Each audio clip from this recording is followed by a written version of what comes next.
Alright everyone, how you guys doing? Welcome to Apple Weekly number 30. Sorry about that, I just thought I'd had to celebrate the 30th anniversary of this series.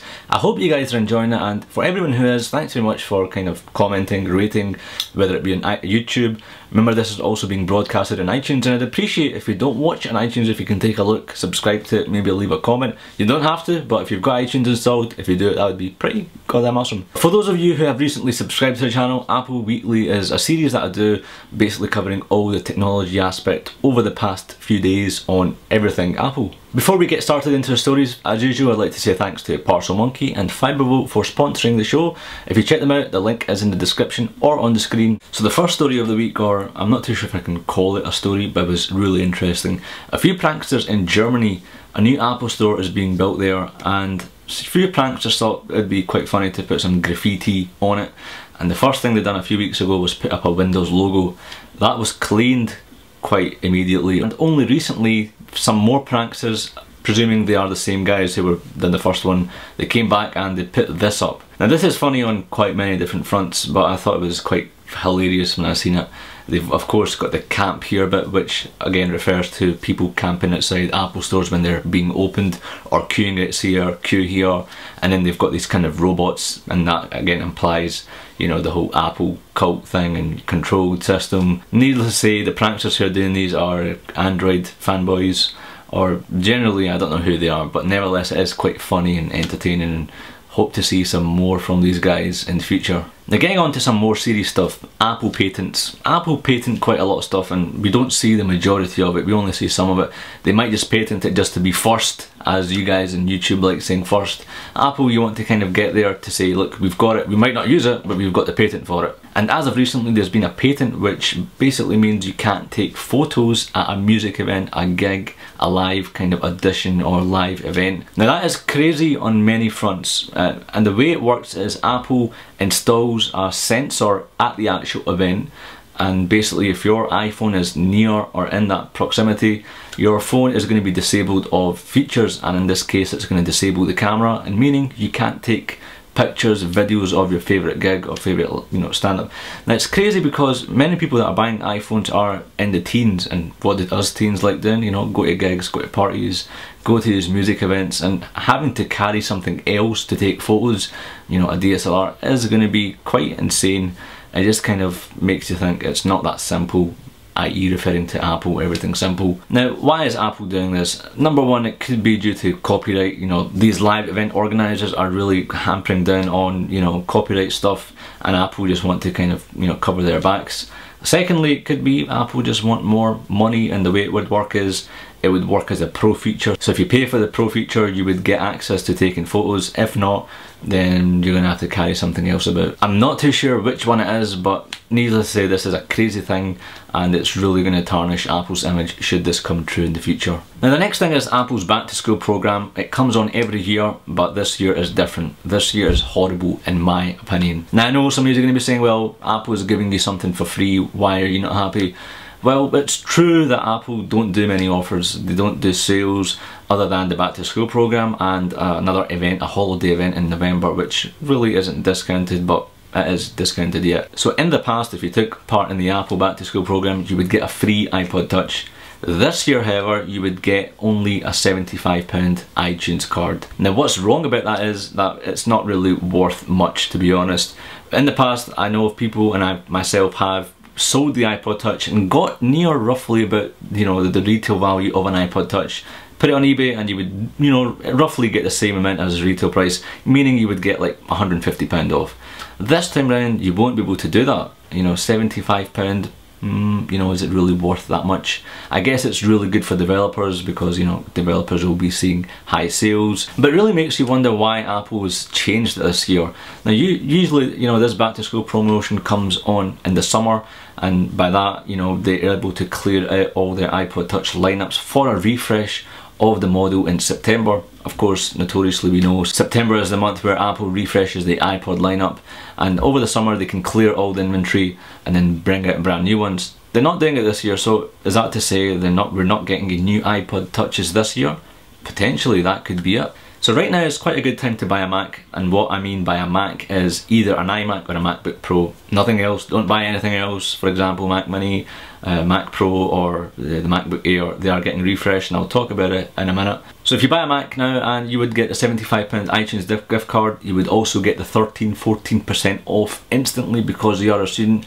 Win-win situation. Would I have liked to get a free iPod Touch? Hell yes, because I could sell it and essentially that was count as a discount, or purchase something more useful, accessories that you might find at other stores, not necessarily the Apple Store. Next up, 3 people in China got jailed for approximately 12 to 18 months. And remember, these are the guys who kind of leaked the iPad 2 details. When the iPad 2 was being launched, there was quite a number of leaks on websites, case images, and all these things came from these 3 people who were found guilty of breaching the kind of agreements. They were disclosing information to other third-party companies, and they finally got nailed. Not only are they getting this jail sentence, but they're going to have to pay roughly $4,500 US to $23,000 US, which is absolutely insane. That is one hell of an expensive iPad, I tell you. Also, sad news when it comes to Apple's retail store operations. The CEO, or the guy who was heading the retail operations, Ron Johnson, left Apple after 10 years of service. And this is a guy, he's a legend. All what you see in the Apple stores, the design, the placement of all the products, how well they place, the creativity. I mean, Apple stores aside, they're kind of iconic, or things that you would just take a trip to see because they're so, you know, nicely designed. Some of the stores in Covent Garden, Shanghai, New York. I think the New York store is kind of the most photographed store ever.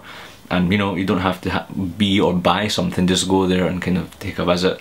So this guy was in charge of Apple retail operations, left after 10 years. He's now CEO of JCPenney, which is a clothing retailer.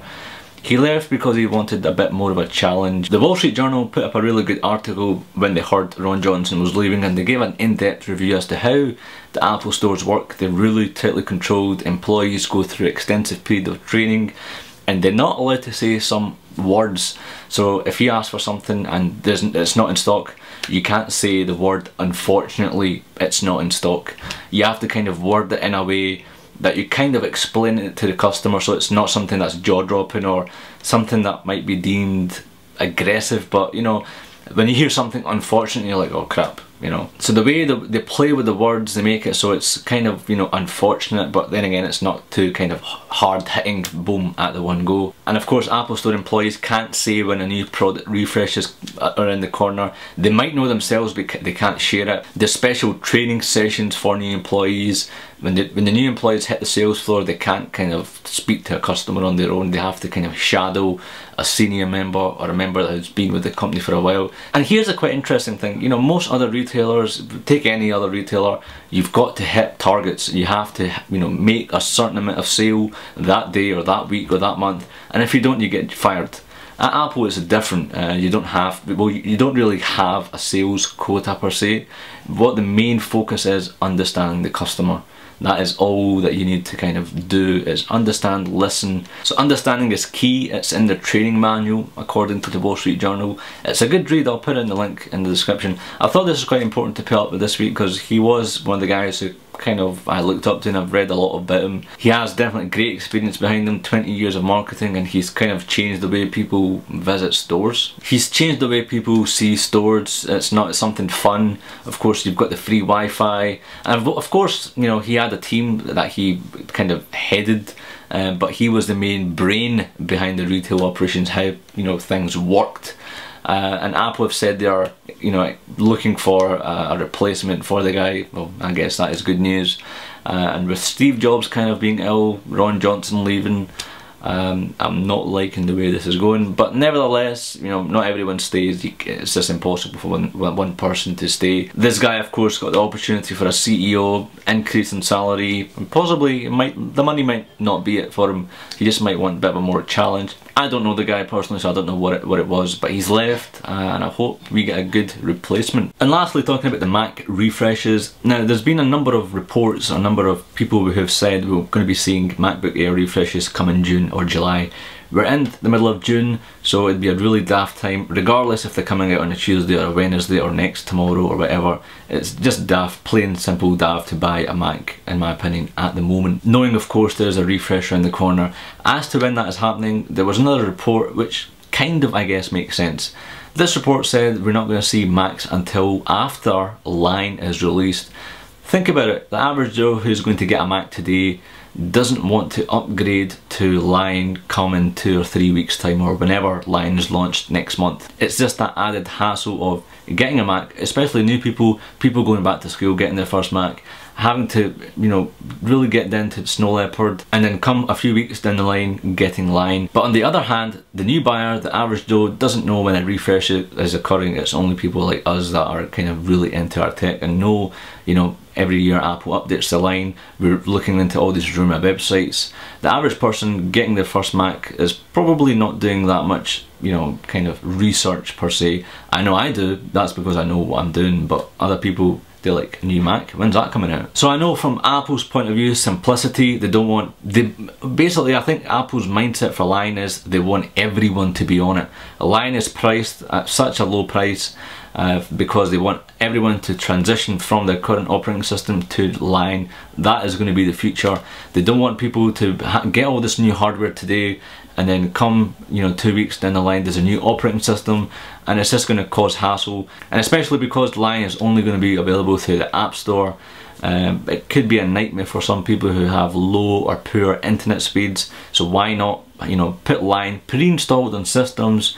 Apparently the new MacBook Airs have been ready for some time. They're sitting in some sort of containers at the moment, God knows where. But numerous reports have said they're ready. Apple's is waiting for Line to come out so they could dish it out.